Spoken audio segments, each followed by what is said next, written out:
చేరి వచ్చిన మీ అందరికీ మన ప్రభు అయిన యేసుక్రీస్తు వారి అద్వితీయ నామంలో నా ప్రత్యేకమైన నిండు వందనం వచనం తెలియజేస్తున్నాను. స్త్రీలకు, పురుషులకు, పిన్నలకు, పెద్దలకు, యవనస్తులకు, యవనరాళ్ళందరికీ కూడా నా వందనాలు. దేవుడి పునరుద్ధాన దినాన మిమ్ములను, మీ కుటుంబాలను బహుగా దీవించి ఆశీర్వదించి ఆయన కృపలో వర్ధిల్ల చేయునుగాక. ఈ నెలంతా కూడా దేవుడు ఆయన సన్నిధి చాటున మిమ్మల్ని దాచి వర్ధిల్ల చేయునుగాక. ఆమేన్. పక్కనున్న వాళ్ళందరూ బాగున్నారని అడగండి.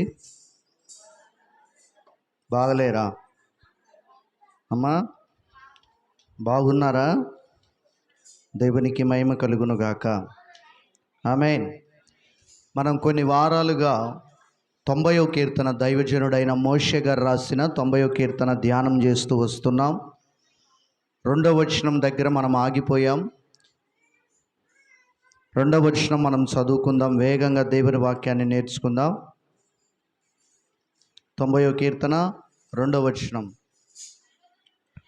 పర్వతములు పుట్టక మునుపు భూమిని లోకమును నీవు పుట్టింపక మునుపు యుగ యుగములు నీవే దేవుడవు. ప్రార్థన. ప్రేమ కలిగిన తండ్రి, ఇప్పటి వరకు నీ సేవకురాల్ని వాడుకున్నారు. నీ పక్షంగా నిలబడుతున్న నీ దాసుని కలువరి శిలువ చాటున మరుగుపరచండి అయ్యా.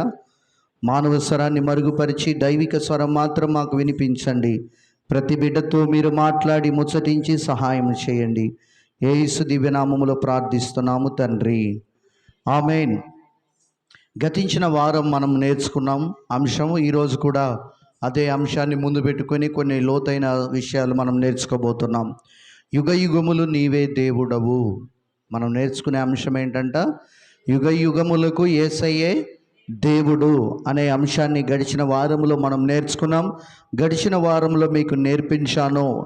దేవుడు అనే మాటకు మూలపదమైన ఎబ్రీ భాషలో ఎలోహిం అనే మాట వాడబడింది. గ్రీకులో థియోస్ అనే పదం వాడారు దేవుడికి. వాళ్ళు ఏమని పిలిచేవారట గ్రీక్ భాషలో? థియోస్. ఇంగ్లీష్లో గాడ్ అనే పదాన్ని వాడారు. ఇంగ్లీష్లో ఏమని వాడారు? దేవుని ఏమని పిలుస్తారు? ఇంగ్లీష్లో గాడ్ అంటారు. తెలుగులో దేవుడు అని మనం వాడుకుంటున్నాం. ఇలా దేవుడు అని పిలువబడిన ఆయనకు మూల భాషలో ఏ మాటలు వాడబడ్డాయో మనం గడిచిన వారంలో లోతుగా నేర్చుకొని ఉన్నాం. అలాగే ఈరోజు మనం ఇంకా కొన్ని విషయాలు మనం నేర్చుకోబోతున్నాం. పోయిన వారం మీకు చెప్పాను, అబ్రహాము మొరియా పర్వతాల పైన ఉన్న దేవుణ్ణి పర్వతములు పుట్టక మునుపు యుగ యుగములు నీవే దేవుడవు అనే మాటలో మనము మొరియా పర్వతాల పైన ఉన్న దేవుణ్ణి కలుసుకోవడానికి అబ్రహాము వెళ్ళాడు. పర్వతాల మీద కాదు. అర్థమైందా? పర్వతాలను పుట్టించి వాటి పైన ఉన్న దేవుణ్ణి కలుసుకోవడానికి వెళ్ళాడు. అక్కడ గొప్ప దేవుని మహిమను చూచాడు అనే విషయాలు మనం నేర్చుకున్నాం. పర్వతాల పైన ఉన్న వాటిని పుట్టించిన దేవుణ్ణి కలుసుకోవడానికి అబ్రహాం బయలు వెళ్ళాడు. అట్లాగే మోషే హోరేబు పర్వతాల పైన ఉన్న దేవుణ్ణి కలుసుకున్నాడు.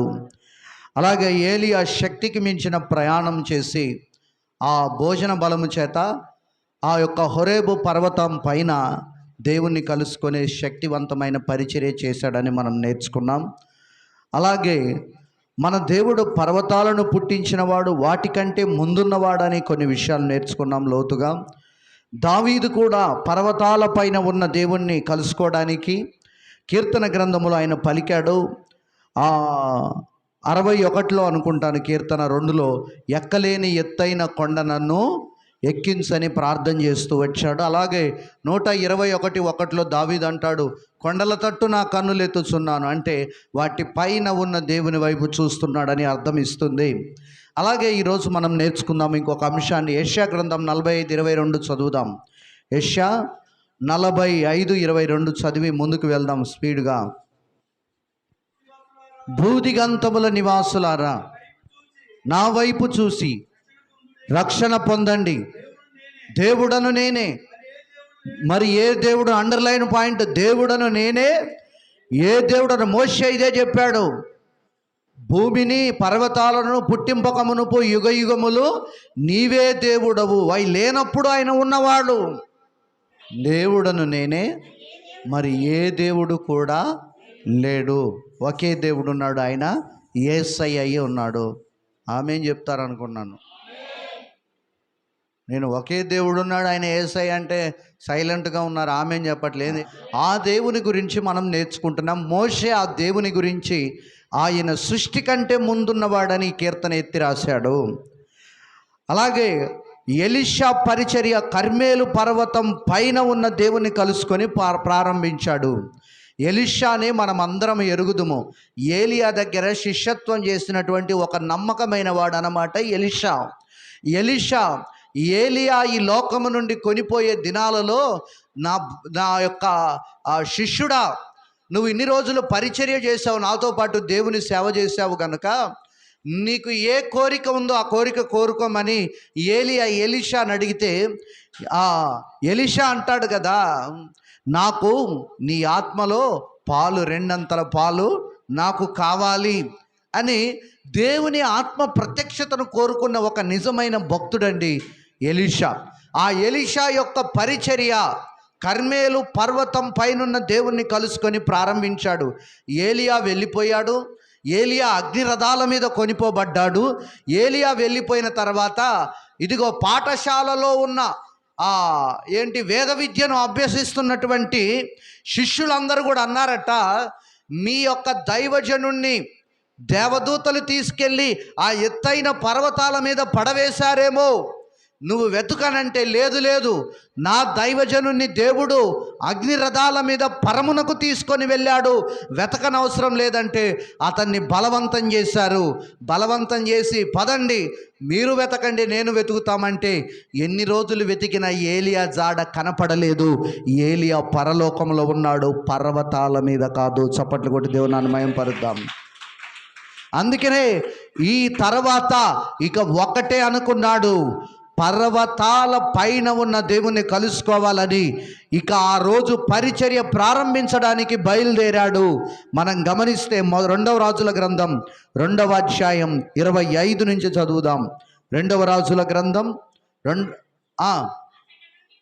అతడు అచ్చట నుండి, అంటే ఈ అవమానం జరిగిన తర్వాత అచ్చట నుండి పోయి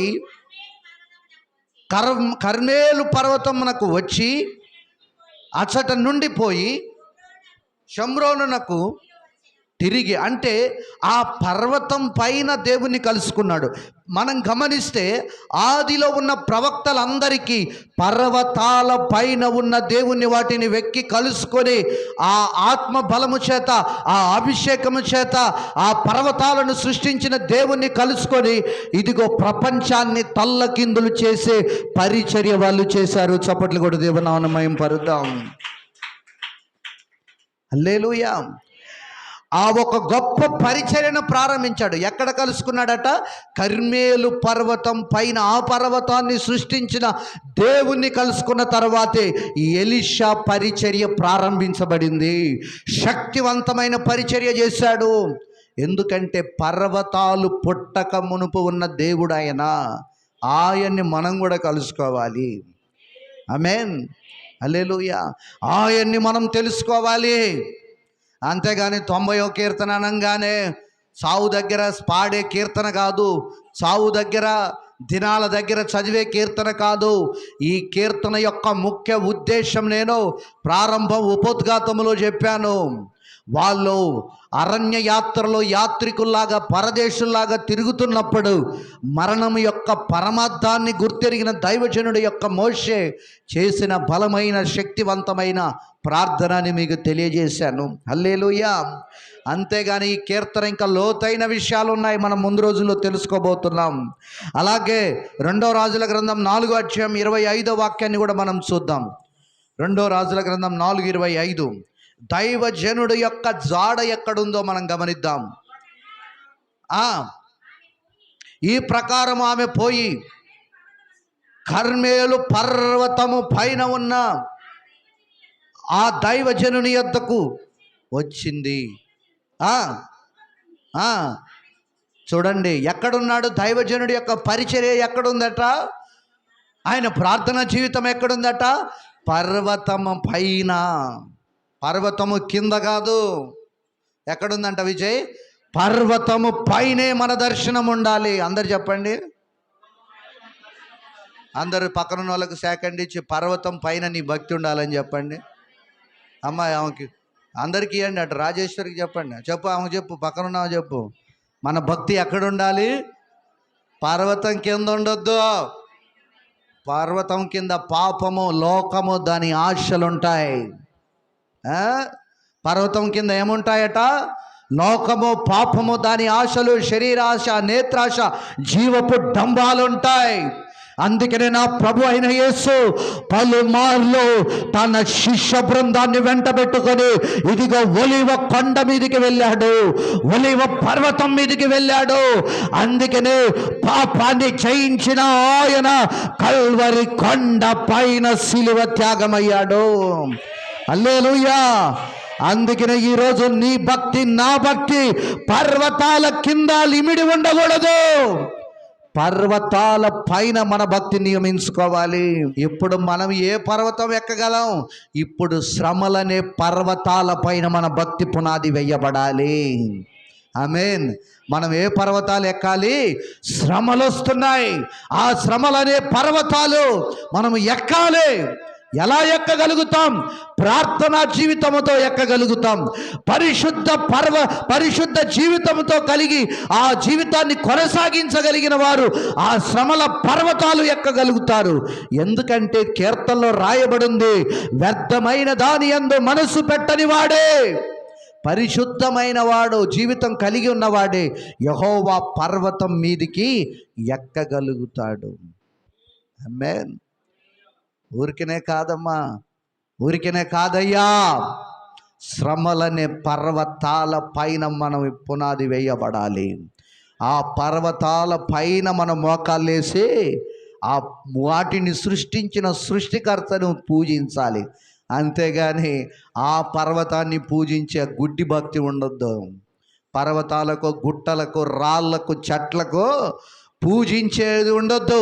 వాటిని సృష్టించిన వాడు ఉన్నాడు, ఆయన యేసయ్య. అందుకనే మోషే ఈ మర్మాన్ని ఇశ్రాయేలీయులకు చెప్తున్నాడు, ఓరి పిచ్చోళ్ళారా, పర్వతాలను కాదురా పూజించేది, చెట్లను కాదురా, పర్వతాలు పుట్టక మునిపే యుగ యుగాల దేవుడు ఒక ఆయన ఉన్నాడు, ఆయన ఎలోహిం. ఆడు కొడుతున్నాడు చప్పట్లు. మీకేం మాయదార రోగం వచ్చిందమ్మా? హల్లెలూయా. వాడికి వచ్చింది ఉజ్జీవం. ఆమేన్. ఏం చెప్తున్నాడు వాళ్ళకి? పర్వతాలను కాదు, వాటిని సృష్టించిన వాడు ఉన్నాడు, ఆయన్ని మీరు ఆరాధించాలి. ఆమేన్. హల్లెలూయా. దేవునికి మహిమ కలుగునుగాక. ఆమేన్. ఎక్కడ దైవజనుడు యొక్క ప్రార్థన జీవితం ఎక్కడుందట? ఎలీషా కర్మేలు పర్వతం పైన. ఆమేన్. హల్లెలూయా. ఎంత గొప్ప భక్తి జీవితాన్ని ప్రారంభించాడు. అట్లాగే మనం గమనిస్తే 6వ అధ్యాయం 2వ రాజులు 17వ వాక్యాన్ని కూడా మనం చూద్దాం.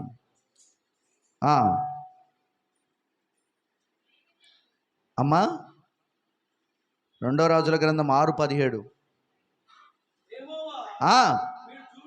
వీడు చూచున్నట్లు దయచేసి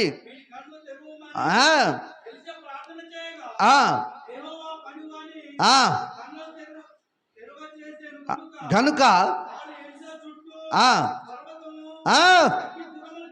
అగ్ని గుర్రాల చేత, రథముల చేత నిండియుండుట చూచాడు. హల్లెలూయా, హల్లెలూయా. అరే, పర్వతం పైన ఉండి ప్రార్థన చేస్తున్నాడు తన దేశక్షేమం కొరకు ఎలీషా. శ్రమ వచ్చింది, శత్రువులు వచ్చి పర్వతాన్ని చుట్టారు. అరే, ఎలీషా దాసుడేమో పర్వతం కిందికి చూస్తున్నాడు, ఎలీషానేమో ఎటు చూస్తున్నాడు? పర్వతం పైనుండి దేవుని పై చూస్తున్నాడు. వాడేమో కింద ఉన్న శత్రువులను, పాపాన్ని చూస్తున్నాడు, మరణ భయాన్ని చూస్తున్నాడు, మరణ పాశాలను చూస్తున్నాడు, అధైర్యపడుతున్నాడు. కానీ నిజమైన భక్తి కలిగిన వాడు ఏ దానికి భయపడకుండా పర్వతం వైపు కాదు, పర్వతం కిందికి కాదు, పర్వతాలను సృష్టించిన దేవుని వైపు ప్రార్థన చేస్తుంటే అగ్ని రథాలను దేవుడు పంపించాడు. ప్రభువా, ఈ ఇహలోక సంబంధమైన, బాహ్య సంబంధమైన ఆశలతో ఉన్న వీడి కళ్ళను గుడ్డితనంతో ఉన్నాడు, వీడి కళ్ళను తెరువు. అప్పుడు చూచాడు వాడు, అప్పుడు చూచాడు వాళ్ళ చుట్టూ ఉన్న సంరక్షణ, రక్షణ గోడలను, రక్షణ కవచాలను. ఆమేన్. పరలోక సైన్యము అగ్ని రథాలతో ఆ పర్వతము చుట్టూ నిండి ఉన్నారట. ఆమేన్. ఎక్కడ ఎలీషా ఎక్కడున్నాడు? కర్మేలు పర్వతంపై మోకాళ్ళు వేశాడు. ఆమేన్. మనం మందిరంలోనే మోకాళ్ళు వేయట్లేదు, కాస్త దూరం ఉంటేనే చర్చికి మానేస్తున్నారు, దూరమైందని. 4 పరిచర్యలకు 2 పరిచర్యలకు వచ్చేసరికే అమ్మయ్య అంటున్నారు. ఇప్పుడు పర్వతాలు ఎక్కిన దైవజనుల అనుభవం వారి జీవితాల్లో విజయ పతాకాన్ని ఎగరేశారు, భూమిని తల్లకిందులు చేశారు. అందుకనే పర్వతము లేకుంటే అపోస్తులు ఏం చేశారో తెలుసా?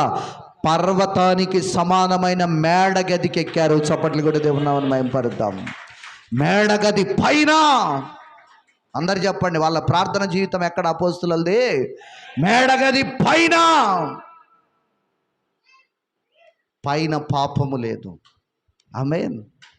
అందుకనే అక్కడికి అగ్ని దిగి వచ్చింది, అక్కడికి పరిశుద్ధాత్ముడు వచ్చాడు. ఆమేన్. హల్లెలూయా. ప్రకటన గ్రంథం 21:10. ప్రకటన 21:10. తొందరగా వేగంగా వెళ్దాం. 21:10. ఆత్మ నన్ను ఎత్తుకొని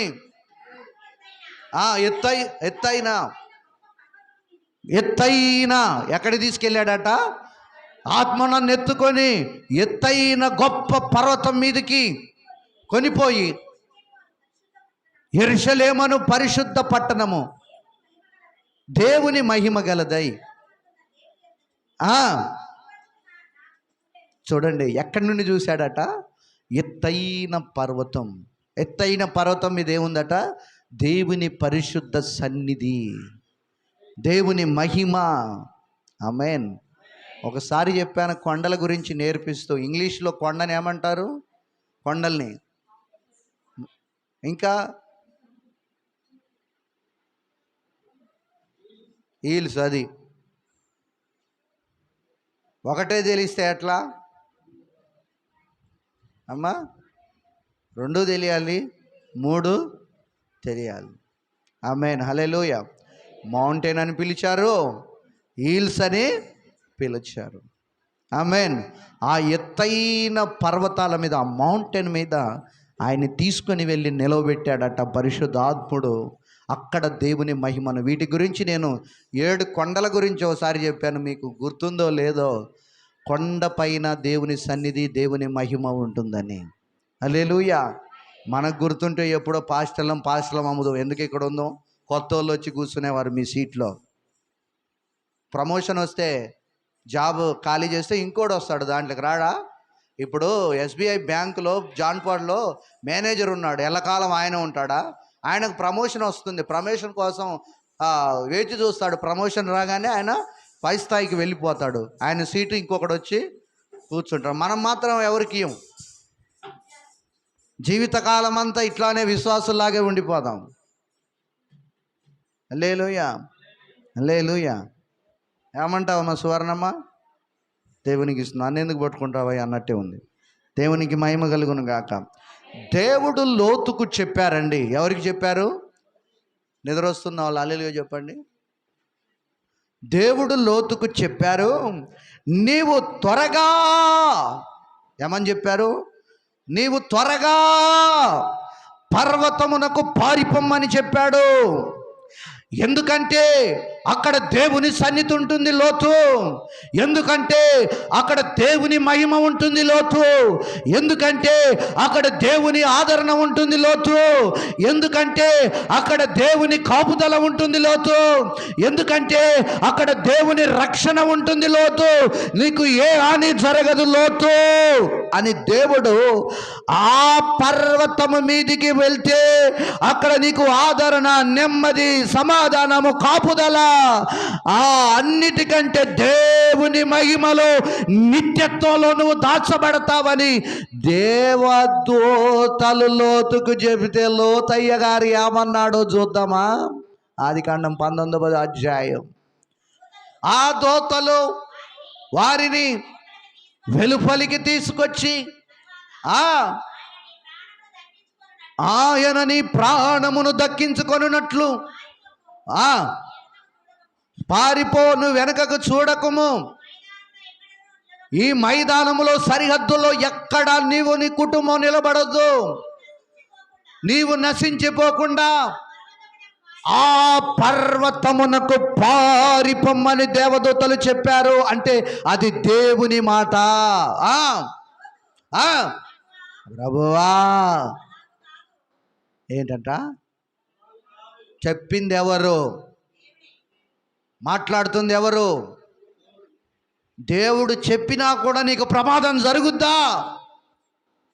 అరే, నశించిపోయే నీ జీవితాన్ని అక్కడ నశించిపోకుండా నీకు నడవడం చేత కాకపోతే, నీకు పరుగులెత్తడం చేత కాకపోతే, నిన్ను రెక్కల మీద మోసుకొని వచ్చి ఊరు బయట దింపించాడు దేవుడు దేవదూతలతో.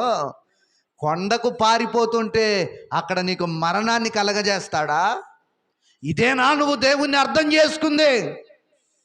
ఏంటంట? అది కాదు ప్రభువా. దేవుని చిత్తానికి వ్యతిరేకంగా కొండపైన ఏముంటుందని చెప్పాను? దేవుడు ఏముందని పంపిస్తున్నాడు అతన్ని? దేవుని ఆదరణ, దేవుని కాపుదల, దేవుని నెమ్మది, దేవుని నిత్య మహిమ, దేవుని యొక్క సంరక్షణలో ఉంటాడు. అక్కడ ఏ హాని, ఏ ఆపద కూడా జరగదు. ఎందుకంటే పర్వతము పైన వాటిని సృష్టించిన వాడు ఉన్నాడు. ఆమేన్, హల్లెలూయా. అందుకనే ఈ మైదానములో ఎక్కడ నిలబడకూడదు అన్నాడు, ఈ సరిహద్దుల్లో ఎక్కడ ఉండొద్దు అన్నాడు. ఎందుకంటే పాపము నీ కళ్ళకు కనబడుతుంది. దేవుడు పంపిస్తుంటే అది కాదు ప్రభువా. చదువమ్మా. ఇదిగో నీ కటాక్షము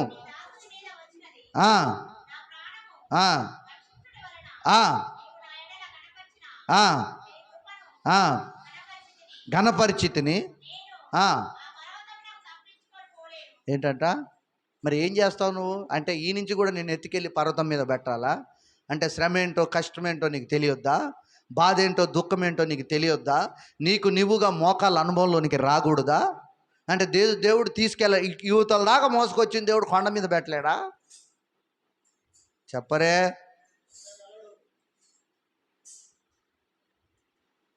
అనుభవం కావాలి మనకి. ఏం కావాలట? ఎర్ర సముద్రాన్ని తెరిచిన వాడు ఒక్క రోజులో వాళ్ళని వాగ్దాన దేశంలో చేర్చలేడా? కానీ ఏం కావాలి? నీ ఒరిజినాలిటీ బయటికి రావాలని చూస్తున్నాడు. నీ విశ్వాసం ఏంటో బయటికి రావాలని. నీ కొండ ఎక్కుతావా? ఎక్కలేవా? దేవుణ్ణి దూషిస్తావా? అవిశ్వాసం వ్యక్తం చేస్తావా? పరీక్ష. ఈరోజు భక్తిలో మనకు అనుభవాలు, పరీక్షలు. ఇంత చేసిన దేవుడు ఆ కొంచెం ఎందుకు ఆలస్యం చేస్తున్నాడు నీ జీవితంలో, నా జీవితంలో అంటే, ఒక అనుభవంలో కూడా దేవుని స్తుతించుకుంటా మనం వెళ్ళాలని ఆయన ఆశపడుతున్నాడు. మన ఒరిజినాలిటీ, మన రియాలిటీ ఏంటో ఇప్పుడు కొండ ఎక్కుతున్నప్పుడు మన రియాలిటీ ఏంటో బయటికి రావాలి. అరణ్యంలో నడుస్తున్నప్పుడు నడవలేకుండా ఆకలి అవుతుంది, అన్నం పెట్టేవాడు లేడు, శోధించారు. వాళ్ళ ఒరిజినల్ భక్తి బయటికి వచ్చింది. అలా ఎంతోమంది భక్తులు బయటపడ్డారు. అక్కడ దాకా తీసుకొచ్చినాడు కొండ మీద దింపలేడా సువార్త? చెప్పండి అమ్మా.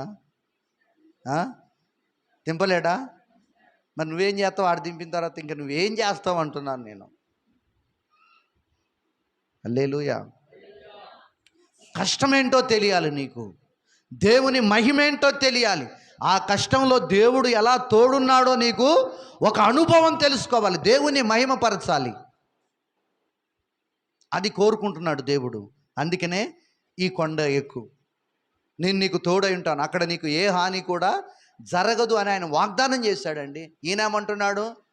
నా ప్రాణం పోద్దేమో, నేను అక్కడికి ఎక్కలేను, నా వల్ల కాదు. ఇట్లానే కదా అవిశ్వాసులుగా మిగిలిపోతున్నారు భక్తులు. నేను ప్రార్థన చేయలేకపోతున్నాను, నా వల్ల కావట్లేదు, నేను చర్చికి రావట్లేదు, నేను అది చేయలేను, తాగుడు మానేయలేను, సుట్ట మానేయలేను, మందు మానేయలేను. చదవండి తొందరగా. అరే దేవుడు కాపాడితే కీడు అంటాడేంటి? అరే నేను చంపేసేవాడైతే నిన్నెందుకు బయటికి తీసుకొస్తాడు అంటున్నాను. ఇదిగో పారిపోవుటకు మన ఇష్టమే, దేవుని ఇష్టమేం లేదు. మన ఇష్టమే. పారిపోవడానికి ఈ ఊరు సమీపంగా ఉంది. అది చిన్నది. పోనిమ్ము, అది చిన్నది కదా. చెప్పినప్పుడు విన్నాడా? వినలేదే.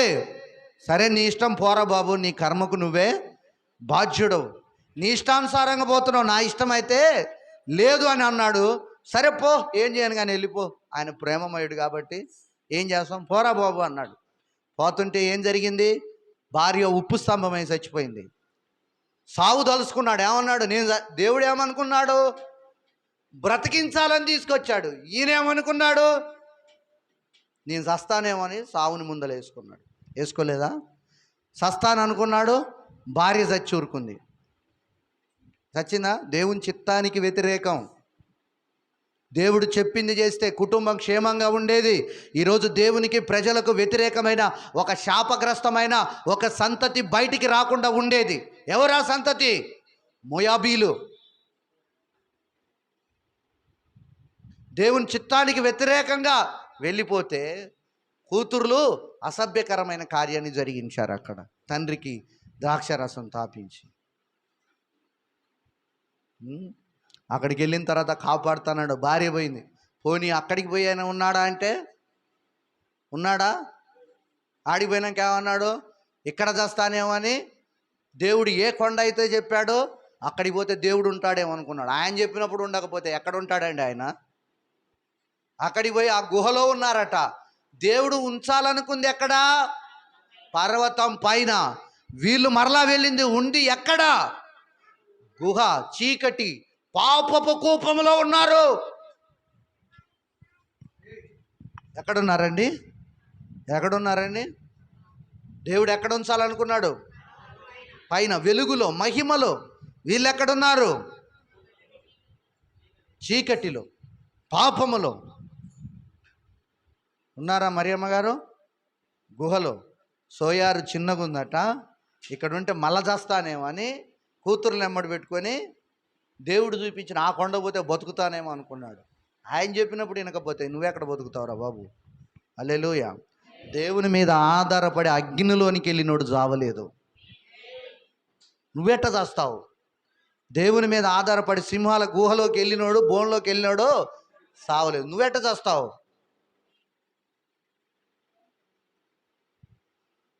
హల్లెలూయా. ఏంటండి భక్తి మంది?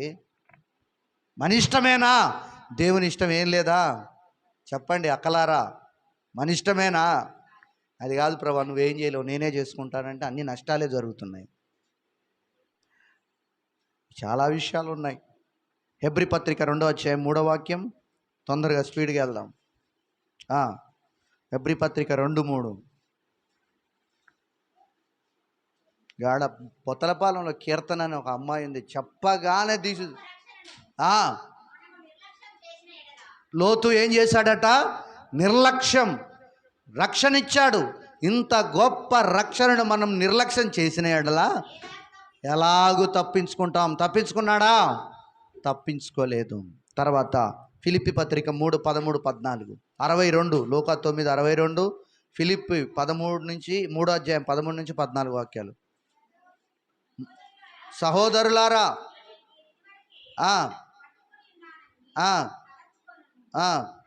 అయితే ఏమి మరవాలన్నాడు?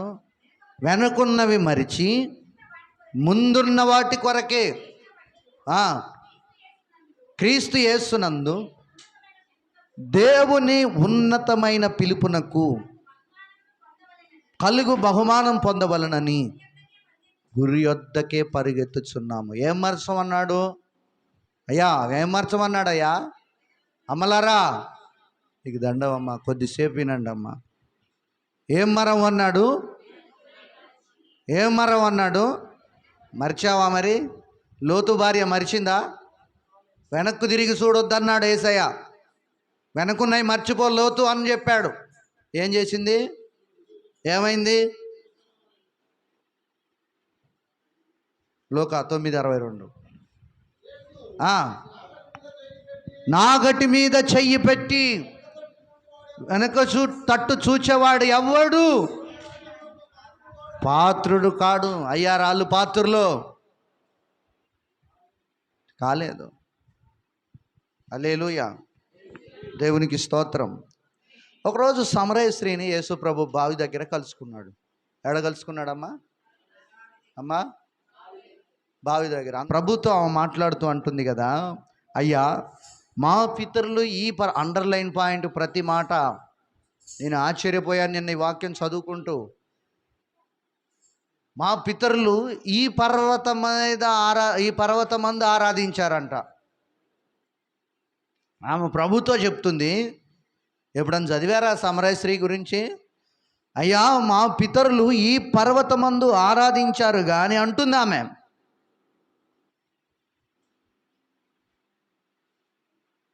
ఆరాధించారంటుంది. వాళ్ళ పితరుల గురించి మనం ఆలోచన చేస్తే వాళ్ళ పితరులు మోషే వలె పర్వతం పైన ఉన్న దేవుని ఆరాధన చేయలేదు. వాళ్ళ తరానికి పర్వతం మీదనే ఉంచారు. వాళ్ళు పర్వతం పైన ఉన్న దేవుని ఆరాధించే అనుభవంలోనికి వాళ్ళని నడిపించలేదు. అందుకనే ఆ మాట చెప్తుంది. ఏమని? ఈ పర్వతం మీద ఆరాధించారు కానీ పర్వతముల పైన ఉన్న దేవుని ఆరాధించే అనుభవంలోనికి కానీ భక్తిలోనికి కానీ వారు చేరుకోలేకపోయారు. వారు ఆరాధన ఎక్కడ జరిపించారంటే వారి తరువాత రాబోయే తరం వారికి వారు నేర్పించిన విధం ఏంటంటే కొండ మీద. అంతే, అక్కడే ఆగిపోయారు. ఎక్కడ ఆగిపోయారు? ఏమన్నా? కొండ మీదనే ఆగిపోయారు. కొండ మీద పైన ప్రార్థన చేయటం అంటే సామాన్యమైన విషయం కాదండి. పైకి చేతులు ఎత్తి శిఖరానికి ఎక్కిపోయి ప్రార్థన చేయటం అంటే సామాన్య విషయం ఏమీ కాదు. వీళ్ళని ఎక్కడ బందీలు చేశారట వాళ్ళ పితరులు? వాళ్ళు మీదనే, పైకి లేదు. పంది అంట ఎప్పుడు కిందికే చూస్తుందట, పైకి చూడదట. ఎప్పుడన్నా ఆలోచించారా? జంతువులలో పంది ఎప్పుడు కూడా తల పైకి ఎత్తదు, చూస్తుందా? వీళ్ళ చూపంతా ఎక్కడికి తీసుకొచ్చారట వాళ్ళు? కొండ మీద నుంచి కిందికే కానీ పైకి చూసేటట్టు చేయలేదండి. వాళ్ళ పితరులు ఆరాధించారు, ఆ అనుభవంలోనికి నడిపేయలేదు. అయితే అక్కడే వారిని ఆపేశారు. వాటి పైన ఉన్న దేవుణ్ణి, వాటిని సృష్టించిన దేవుణ్ణి ఆరాధించలేకపోయారు అని మనకు అర్థమవుతుంది. యోహాను సువార్త 4:20-21 వాక్యాల్లో మనం చూద్దాం. ఆత్మతోనూ సత్యముతోనూ ఆరాధన చేస్తారు. ఎక్కడ ఆరాధన చేయరట? కొండల మీద ఉండి కిందికి చూసే ఆరాధన. ఎక్కడికంట? కొండల మీద ఉండి. కొంతమంది ప్రార్థన చేస్తుంటారు, స్తోత్రం స్తోత్రం అని ఈ కన్నీట తీరుతారు, స్తోత్రం స్తోత్రం అని ఈ కన్నీట తీరుతారు. ఏం జరుగుతుందని ఏకాగ్రత లేదు, దేవునితో మమేకమయ్యే తత్వం లేదు. కొంతమందికి ఏమో అదేం దరిద్రమో, ప్రార్థనకు వచ్చే గురకబెట్టి నిద్రపోతారు. చాలామంది నిజంగా ఇంటికాడ ఉంటే నిద్రపోరు, భర్తలు నిద్రపోనియారు, భార్యలు నిద్రపోనియారు భర్తలు. కానీ ప్రార్థనకు వస్తే మాత్రం గురకేసి నిద్రపోతూ ఉంటారు. జీవితాంతం చర్చిలోనే ఉండండి, ఇక జీవితాంతం నిద్రపోతూనే ఉండరు. తినటం ఎందుకు, నీళ్లు తాగటం ఎందుకు? స్థానాలు ఎక్కడ నిలబెట్టారట? కొండ మీద నుంచి కిందికే, పైకి లేదు. ఇప్పుడు చాలా సంఘాలలో విశ్వాసుల చూపంతా కొండ కిందికే. కొండ పైన ఉన్న దేవుణ్ణి, వాటిని సృష్టించిన దేవుణ్ణి పరిచయం చేయట్లేరు. అంత మనుషుల ఆరాధన జరుగుతుంది, దేవుని ఆరాధన సంఘంలో జరగటం లేదు. దేవునికి మహిమ జరగటం లేదు. దేవుడు ఉన్నతంగా మహిమపరచబడే ఆరాధన చాలా సంఘాలలో జరగటం లేదు. వ్యక్తుల ఆరాధనలు జరుగుతున్నాయి. మొదటి రాజుల గ్రంథం 14:23-24 ముగింపులోకి వద్దాం తొందరగా. ఎట్లనగా వారు ఎత్తైన ప్రతి పర్వతం మీదను ప్రతి పచ్చని ప్రతి వృక్షము కిందను వమ్ము వమ్ము ఏం కట్టారంటే ఇల్లు ఏం కట్టారమ్మా? ఎత్తైన పర్వతాల మీదను పచ్చని కనపడ్డ ప్రతి చెట్టు కిందను ఏ బలిపీఠాలు? విగ్రహముల యొక్క బలిపీఠాలు కట్టారు. దేవతా స్తంభములను ఉంచి పురుషగాములను, అంటే అటు ఆడోడు కాదు, ఇటు ఆడామ కాదు, ఇటు అట్టాంటి వాళ్ళని నియమించారట. పురుషగాములను నియమించి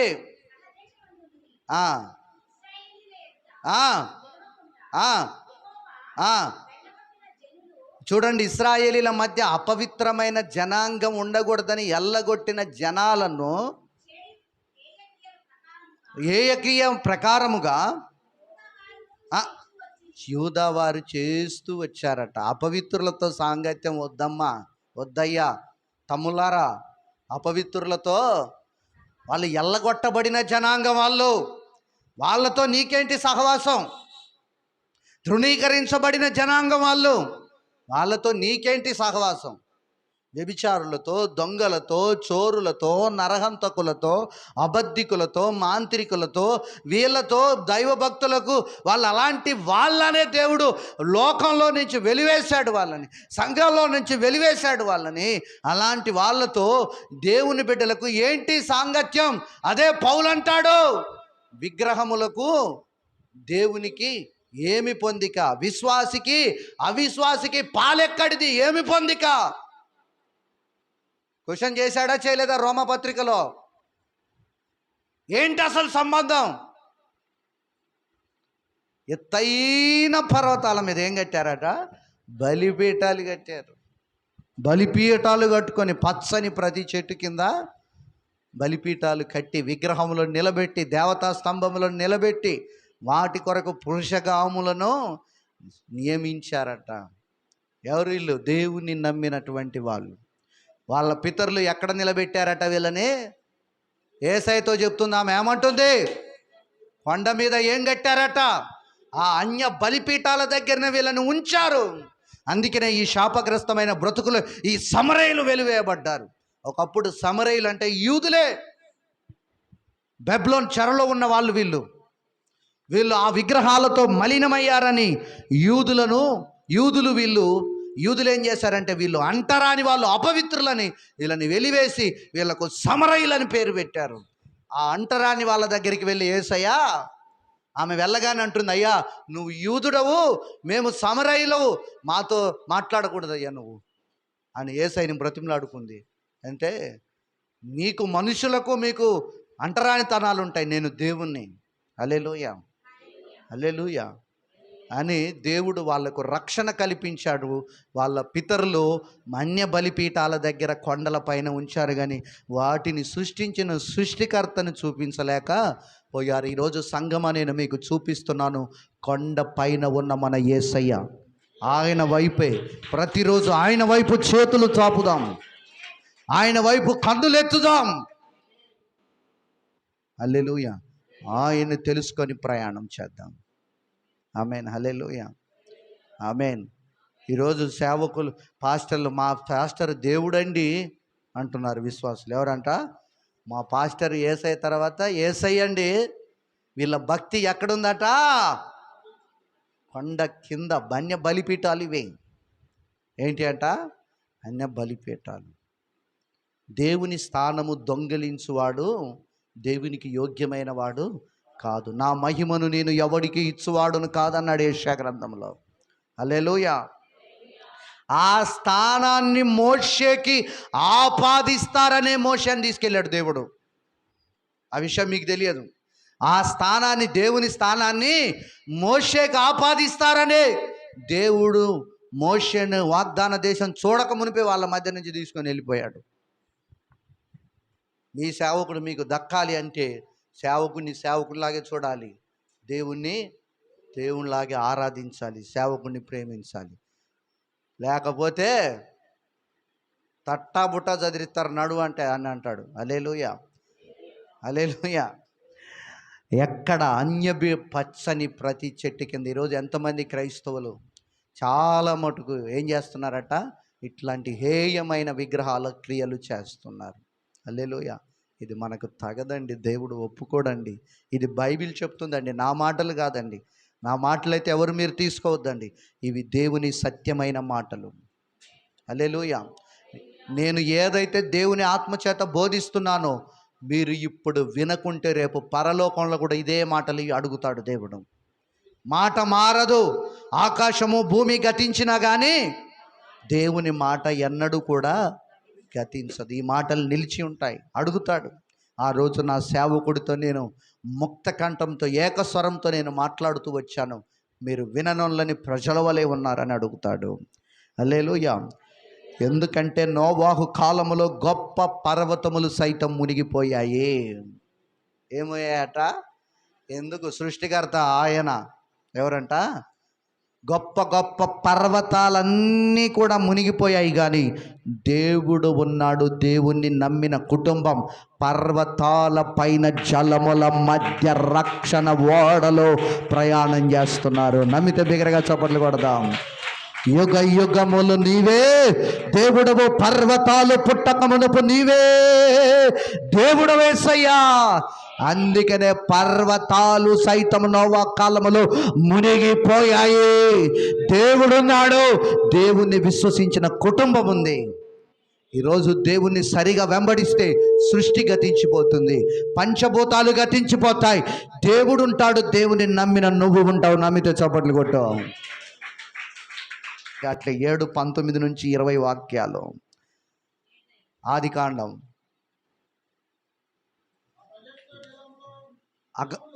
ఆ ప్రచండ జలములు, ఇట్ట చదవాలయ్యా. ఆ ప్రచండ జలములు భూమి మీద అత్యధికముగా చూడండి, ప్రబలినందున ఆకాశమంతటి క్రిందనున్న, చూడండి, గొప్ప